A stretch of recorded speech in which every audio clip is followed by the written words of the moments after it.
ചില ബന്ധങ്ങളുണ്ട് നിലനിൽക്കുന്നുണ്ടെങ്കിലും നഷ്ടപ്പെട്ടതിന് തുല്യമായത്. താല്പര്യമില്ലാത്ത സംസാരങ്ങളിലൂടെ, ജീവനില്ലാത്ത മൂളലുകളിലൂടെ വെറുതെ അങ്ങ് മുന്നോട്ട് പോകുന്നത്. മൗനത്തിനും പറയാനുണ്ടാകുമെന്നേ വാക്കുകൾ കുത്തിക്കീറിയ മുറിവുകൾ, കാണാനൂലാൽ തുന്നിക്കെട്ടിയ കഥകൾ.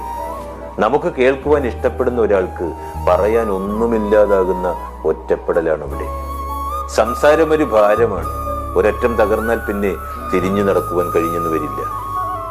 ഒരിക്കലും നഷ്ടപ്പെടരുതെന്ന് കരുതി തെറ്റുകൾ മറന്ന് അവസരങ്ങൾ കൊടുത്തവരായിരുന്നു അനവസരത്തിൽ തനിച്ചാക്കി പോയവരിൽ ഏറെയും.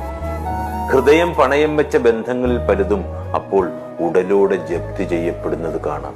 ഒരു കാലം വരെയും എല്ലാവരും വർണ്ണപ്പട്ടങ്ങൾ തന്നെയാണ്. പിന്നീട് അങ്ങോട്ട് ആരുടെ കയ്യിലാണോ ചരടിരിക്കുന്നത് അതുപോലിരിക്കും അതിന്റെ വർണ്ണപ്പകിട്ട്.